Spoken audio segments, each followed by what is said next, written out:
My dear students, today we will discuss about William Shakespeare's poem sonnet number 146, which name poor soul the center of my sinful earth।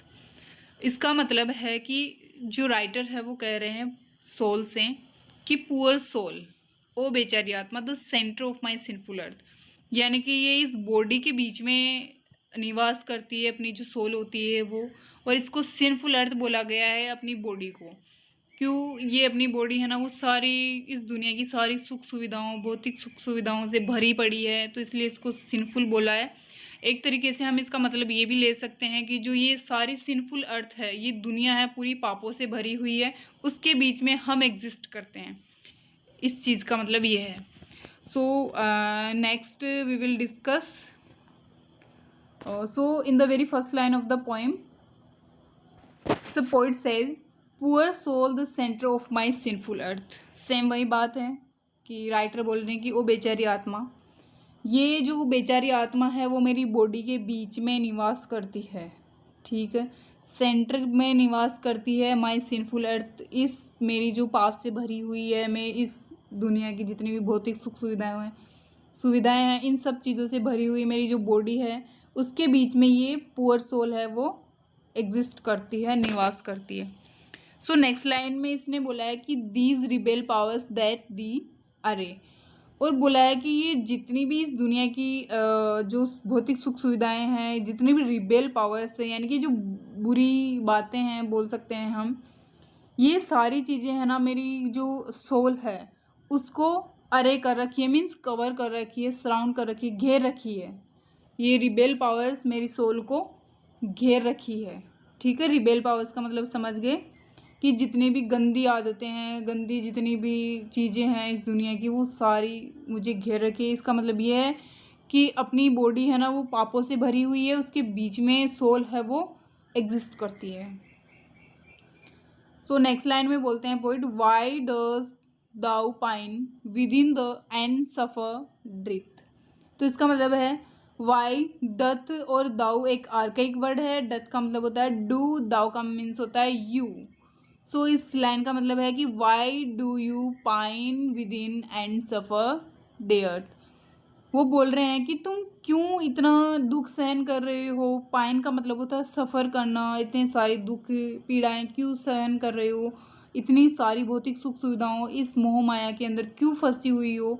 And suffer डेयर्थ, यानी कि तुम अकेली इस body के बीच में, हम बोल सकते हैं कि अपनी जो सोल होती है वो इस बॉडी के बीच में इतनी सारी भौतिक सुख सुविधाएं, इतने सारे दुखों के बीच में अकेली क्यों सफ़र कर रही है। ये चीज़ पोइट सोल से कर रहे हैं।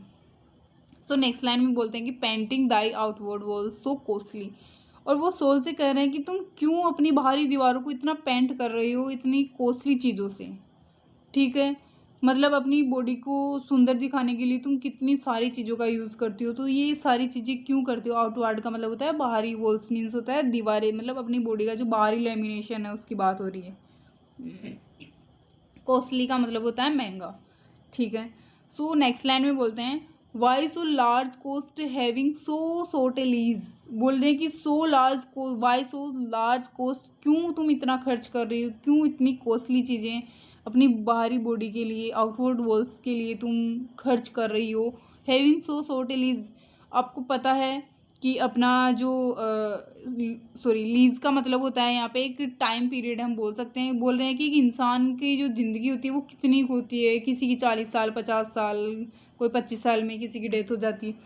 तो ये सी सब चीज़ें बोल रहे हैं कि तुम, मतलब इंसान की ज़िंदगी इतनी होती नहीं है, फिर भी तुम उसके ऊपर इतनी कॉस्टली चीज़ें क्यों, मतलब कॉस्टली चीज़ें जो पेंट कर रहे हो इतनी कॉस्टली चीज़ों से, इसकी ये बात कर रहा है। और इतना सारा एक्सपेंड तुम कर रहे हो इसके ऊपर, इतना सारा खर्चा तुम इसके ऊपर क्यों कर रहे हो।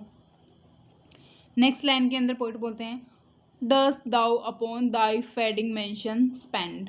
डथ वही आर्काइक वर्ड है जो कि ओल्ड इंग्लिश के अंदर यूज़ किया जाता है। दाउ मीन्स होता है यू, इसका मीनिंग हुआ do you upon Dai.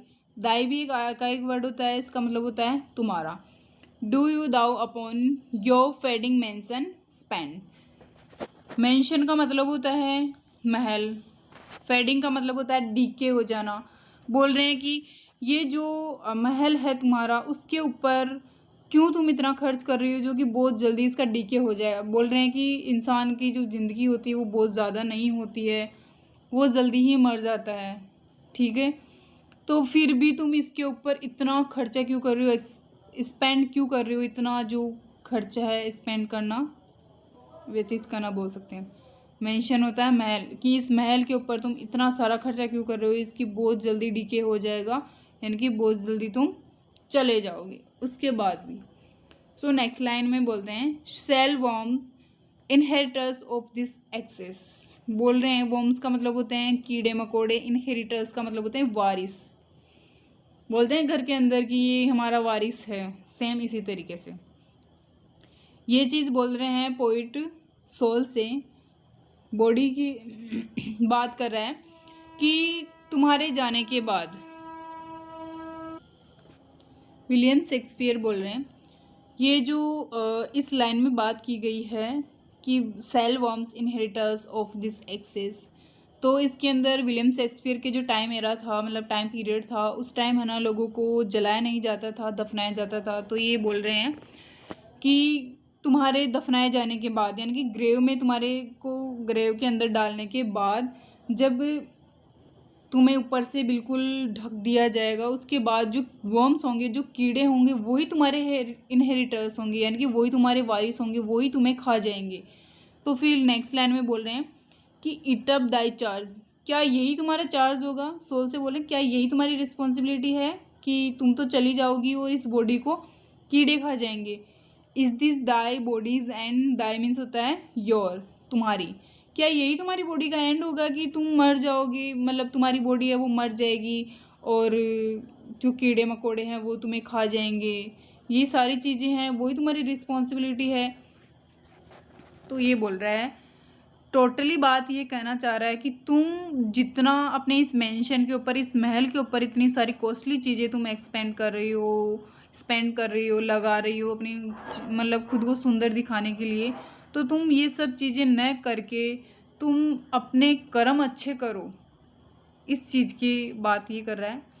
Then soul live thou upon Dai servants lost, बोल रहा है कि सोल से कि तुम जियो, लिव का मतलब तुम जियो, thou you, upon thy your servants lost, कि तुम तो जियोगी किसके बाद में, जब तुम्हारे सर्वेंट की डेथ हो जाएगी। यहाँ सर्वेंट्स लॉस का मतलब होता है कि सर्वेंट की जब डेथ हो जाएगी उसके बाद भी तुम तो जिंदा ही रहोगी, और जो बॉडी है वो मर चुकी होगी, यानी कि उसको दफना दिया जाएगा या जला दिया जाएगा, उसके बाद भी तुम तो जिंदा ही रहोगी, ठीक है।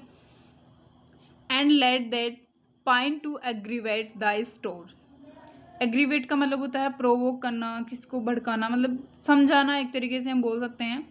और पाइन का मतलब होता है सफ़र करना किसी चीज़ से, ठीक है। तो यहाँ बोल रहे हैं जो सोल को बोल रहे हैं कि तुम इतने सारे दुखों को क्यों सफ़र कर रही हो, समझा रहे हैं इस चीज़ को कि तुम अच्छी चीज़ें ना स्टोर करो, ये सारी सुख सुविधाएं, जितनी भी इस दुनिया की भौतिक सुख सुविधाएं हैं, उन सबको, मोह माया को त्याग कर तुम अच्छी चीज़ें स्टोर करो, अच्छे कर्म स्टोर करो अपने अंदर, और तुम क्यों परेशान हो रही हो बिना मतलब की, ये सारी चीज़ें ये बोल रहे हैं। Buy terms divine in selling hours of dross, dross का मतलब होता है वर्थलेस होना। अब ये बोल रहा है कि तुम ऐसी चीज़ें, ऐसे टर्म्स खरीदो। बाई टर्म्स का मतलब होता है, बाई का मतलब होता है खरीदना, टर्म्स ऐसी चीज़ें तुम खरीदो जो कि डिवाइन से रिलेटेड हो, स्पिरिचुअल हो, मीन्स तुम स्पिरिचुअलिटी के नज़दीक जाओ, आध्यात्मिक चीज़ों से रिलेट करो खुद को, आध्यात्मिक चीज़ों से जुड़ो। In selling house of growth, और जो तुम ये जो चीज़ें बेकार में अपने टाइम है, अपने जो घंटे हैं, एक एक पल आप व्यर्थ कर रहे हो अपनी बॉडी को, अपनी लेमिनेशन को सुधारने के लिए, सुंदर दिखने के लिए, तो इस चीज़ों को, ये सब चीज़ें व्यर्थ है, बिल्कुल वर्थलेस है। इसलिए इन सब चीज़ों को छोड़कर तुम्हें अच्छी चीज़ें खरीदनी चाहिए जो स्पिरिचुअलिटी से रिलेटेड हो, जो कि आध्यात्मिकता से रिलेटेड हो। इस चीज़ की पोइट बात करते हैं। Within be fed without be rich no more, इसका मतलब क्या है। विद इन बी फेड, तुम जितनी खर्चा खुद की बॉडी के ऊपर, खुद को सुंदर दिखने के लिए कर रही हो, रिच दिखने के लिए कर रही हो, है ना, कि मैं अच्छी दिखूं, मैं अच्छा दिखूं, ये सब चीज़ें, तो इतना खर्चा तुम उसके ऊपर ना करके तुम खुद के ऊपर करो ना। खुद के ऊपर करने का सोल ऐसे बोल रही कि जितना खर्चा तुम इसके ऊपर कर रहे हो अपनी बॉडी के ऊपर, उतना खर्चा तुम खुद के ऊपर करो। तुम अच्छी चीज़ें स्टोर करो ना अपने अंदर जो स्पिरिचुअलिटी से रिलेटेड हो, ये सब चीज़ें। सो नेक्स्ट लाइन में बोलते हैं कि so shall thou feed on death that feeds on man. बोल रहे हैं कि जो डेथ है वो इंसान को खा जाती है। बोलते हैं ना कि मौत इंसान को खा जाती है, हर एक चीज़ को खा जाती है। तो क्यों ना तुम ही उस डेथ को खा जाओ ना, जो खाने के लिए कोई चीज़ें बचे नहीं डेथ के लिए। बोल रहे हैं यहाँ पे कि तुम खुद ही उस डेथ को खा जाओ, तो इंसान को खाने के लिए या किसी भी चीज़ को खाने के लिए उसके पास कुछ नहीं बचे डेथ के पास। फिर नेक्स्ट लाइन में बोलते हैं कि एंड डेथ वंस डेड। और अगर एक बार डेथ है उसका डेड हो गया, मतलब एक बार अगर डेथ की डेड हो जाती है, मृत्यु हो जाती है, यानी कि अगर एक बार तुमने उसके ऊपर विजय पा ली, एक बार तुम उसको खा गए, तो there is no more dying then. तो उसके पास मरने के लिए कुछ नहीं बचेगा, क्योंकि जब डेथ के ऊपर तुम विजय पालोगी, सोल को बोल रहा है कि सोल अगर एक बार डेथ को मार देगी तो उसके बाद में डेथ के पास कोई भी चीज़ ऐसी नहीं बचेगी मारने के लिए। ठीक है, थैंक यू।